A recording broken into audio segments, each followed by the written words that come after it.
Hi there, and welcome to Ian's N-Gage channel. I'm Ian. In a previous video, I showed how I'd fixed a mistake I'd made in laying foam onto my plywood baseboard. I then went on to show how I'd increased the height of the foam in preparation for installing some test track. In this video, I'm going to show the construction of the test track and explain what I intend to use it for. Okay, so it was always rather exciting starting with an empty baseboard, as there were thousands of track variations I could build to achieve my goal. But just what exactly was my goal? Well, there were three things I wanted to achieve. The first was to have a very simple circuit with a couple of sidings that could be powered by a single set of dropper wires without having to drill through the plywood baseboard.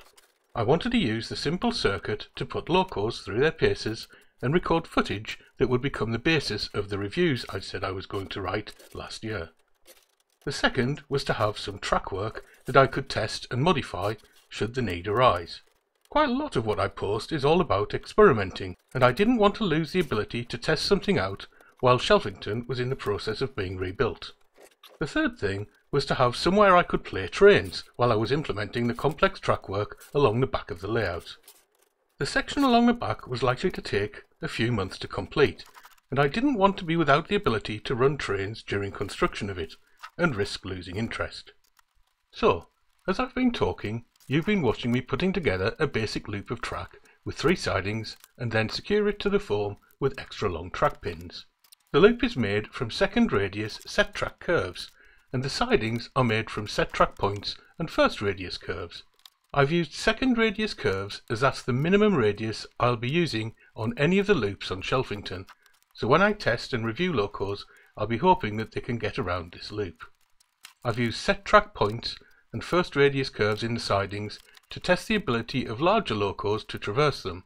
I wouldn't expect large steamers to get through these, but it will be interesting to see how the larger diesel locos perform. When entering the sidings, there's a pretty nasty section of track that tightens from a second radius to a first radius curve. It then transitions into an S-curve that brings the track straight again. If desired, a route can be set so a loco has to weave through another S-curve consisting of first radius curves across the points, which will be a great test of the tight curve handling, direction changing and point traversal ability of any loco. In terms of power, I am only using one pair of dropper wires connected to my DCC system, which is a DigiKeys DR5000.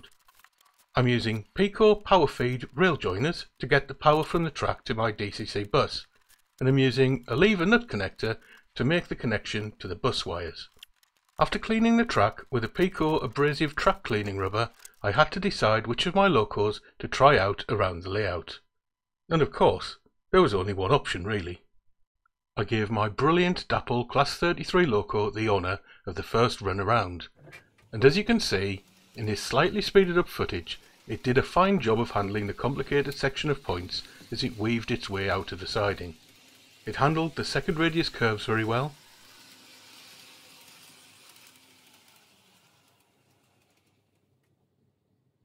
Before changing direction and came back into a different siding as easily as it had left the first.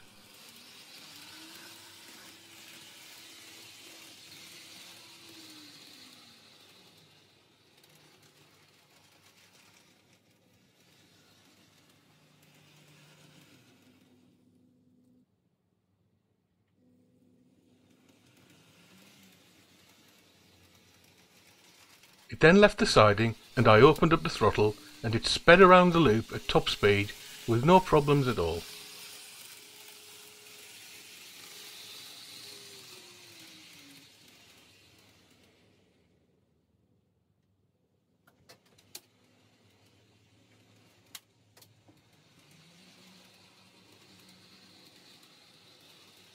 Again, there was no fuss as it entered the final siding and came to a stop.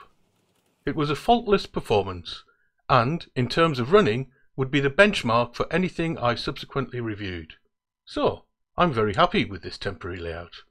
It will give me the opportunity to test new locos and film footage for reviews while Shelvington is otherwise indisposed. It will allow me to keep performing experiments with track work should the need arise as I continue to rebuild Shelvington. It will also allow me to play trains while the rebuild is in progress, which is probably the most important thing of all. Okay, so that's about it for this update. It rather looks like I'd better go off and review something, doesn't it? That just leaves me to say that if you've got any hints, tips, useful tools or techniques to pass on to a beginner in N-Gage modelling, or if you simply want to say hello, then please do so in the comment section. Anything and everything you've got to say will be greatly appreciated. In the meantime, thanks ever so much for watching. Hopefully I'll have another update soon. Bye.